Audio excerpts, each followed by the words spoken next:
السلام علیکم ورحمۃ اللہ وبرکاتہ۔ سب کو میرا تہہ دل سے پیار اور سلام، اور اس رب کی افضل مخلوق کو اسی کی زبان میں میرا تہہ دل سے سلام۔ دیکھیے کہ روایت ہے، آپ کے دادا حضرت عبدالمطلب فرماتے ہیں کہ اس وقت میں کعبہ شریف میں تھا، یکایک دیکھا کہ کعبہ اپنی جگہ سے ہلا اور خوشی میں جھوما، پھر چار دیواری کے ساتھ جھکا اور مقام ابراہیم میں سجدہ کیا، اور اپنی جگہ دیواریں کھڑی ہو گئیں اور دیواروں سے یکایک آواز کے ساتھ تکبیر بلند ہوئی۔ بڑا رب ہے محمد کا، جس نے مجھے اب بتوں کی نجاست اور مشرکوں کی ناپاکی سے پاک کیا۔ اور آواز آئی کہ اللہ کے مقبول محمد مصطفیٰ صلی اللہ علیہ وسلم پیدا ہوئے۔ جس نے ان کی زیارت کی اس کے لیے سعادت ہے اور اپنی مراد کو پہنچا۔ پھر حضرت عبدالمطلب، آپ کے چچا یعنی کہ حضرت مطلب نے صفا کی پہاڑیوں کی طرف نگاہیں کیں تو وہ بھی کبھی بلند کبھی پست مارے خوشی کے ہوتیں، اور مروہ کی پہاڑیوں کی طرف دیکھا تو وہ بھی مارے خوشی کے اسی طرح جھوم رہی ہیں۔ اب یہ غیب کی آوازیں سن کر اور عجیب باتیں دیکھ کر حیران پریشان کھڑے تھے کہ ایک آدمی گھر سے بلانے آیا اور کہا کہ اے مکہ کے سردار، خوشخبری ہو، تم کو تمہارے یہاں لڑکا پیدا ہوا ہے، جس کے نور سے تمام مکان روشن ہو گیا اور خوشبو سے بس گیا ہے، اور مکہ کی گلی گلی چمک گئی اور مہک گئی اور ہے۔ یہ سن کر عبدالمطلب مکان کی طرف خوشی خوشی تشریف لائے اور حضرت آمینہ سے پوچھا کہ میں اس واقعے سے حیران ہوں۔ خیال ہوا کہ شاید خواب دیکھتا ہوں، لیکن نیند نہ اثر نہ آنکھوں میں نہیں، اس لیے طرف آیا ہوں کہ یہ بات سچ ہے یا میرا خواب ہے۔ حضرت آمینہ نے فرمایا سچ ہے، اور جو باتیں نظر میں تھیں وہ سب بیان کیں۔ پھر حضرت عبدالمطلب نے دیکھنے کا شوق ظاہر کیا۔ حضرت آمینہ نے فرمایا کہ ابھی تمہیں دیکھنا کی اجازت نہیں ہے۔ غیبی حفاظت کرنے والوں کی تقدیر ہے کہ جب تک تمام فرشتے ان کی زیارت نہ کر لیں اس وقت تک کسی اور کو دیکھنے کی اجازت نہیں۔ یعنی کہ آپ کو اس لیے روکا کہ میرے پیارے نبی کے دیدار کے لیے وار صرف اللہ تعالیٰ کے فرشتے، ملائکہیں اور سب تشریف لا رہے تھے، بار صرف تک کی اور کو دیکھنے کی اجازت نہ ہوگی۔ یہ سن کر حضرت عبدالمطلب ناخوش ہونے لگے۔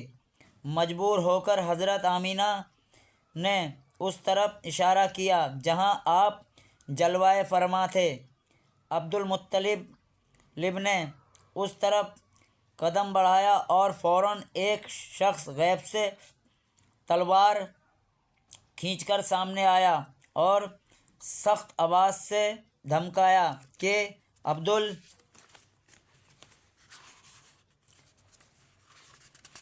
عبدالمطلب ڈر کر کانپنے لگے اور الٹے ہٹ گئے۔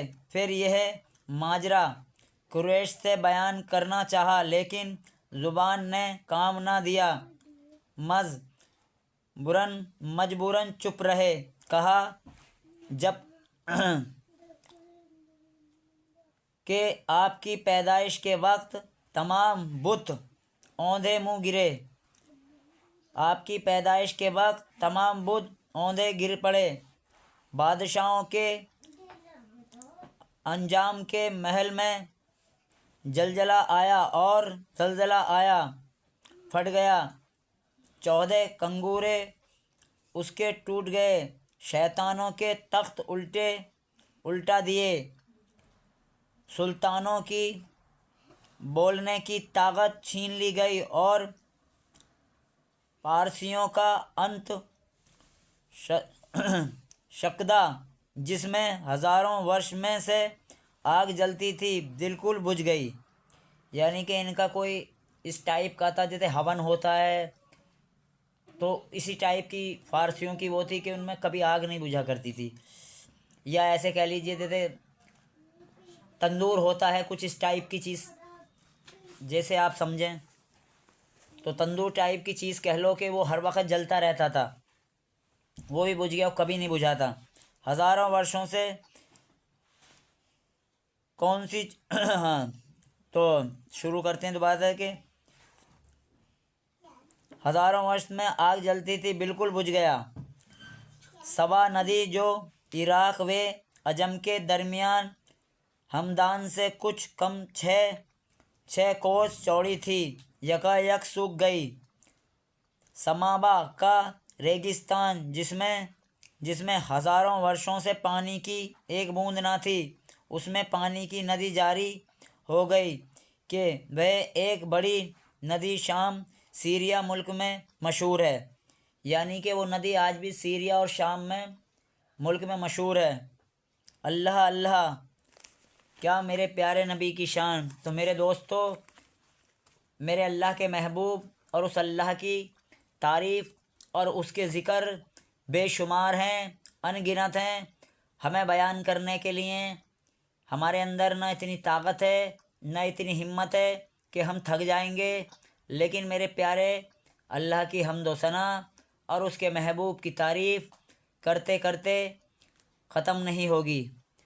تو میں پھر آپ کی خدمت میں ویڈیو لے کر حاضر ہوں گا۔ تھوڑا سا میرا گلا بھی ساتھ نہیں دے رہا، خراش ٹائپ کی ہو رہی ہے، میری آواز بیٹھی ہو رہی ہے۔ تو آج کی ویڈیو میں اتنا ہی۔ میرا موبائل نمبر 9310 869042۔ میرے پیر و مرشد بابا عبدالرؤف میاں، میرے دادا بھی میرے پیر و مرشد بابا عبدالرؤف میاں یعنی کہ میرے والد بھی ہیں اور میرے پیر بھی ہیں۔ میرے دادا شاہ عبدالغنی بابا میاں، میں جمال غنی۔ آپ سب سے یہی میری دعا ہے اور بنتی ہے کہ مجھ گنہگار کے حق میں بھی دعا کیجیے گا، اور ہم سب مل کر ایک دوسرے کے حق میں دعا کریں کہ اللہ ہمیں ہر بلا، ہر مصیبت، ہر پریشانی سے محفوظ رکھے، اور اللہ ہمیں صحیح راستہ دکھائے، ایک دوسرے سے محبت کرنے کی توفیق عطا فرمائے، اور ہم جب تک بھی جئیں اس دنیا میں اللہ کے شیدائی متوالے بن کے جئیں، اور جب بھی ہمارا دنیا سے آخری وقت ہو، اس وقت ہماری زباں پہ ہو کلمہ طیبہ حق لا الہ الا اللہ محمد رسول اللہ صلی اللہ علیہ وسلم۔ اللہ حافظ۔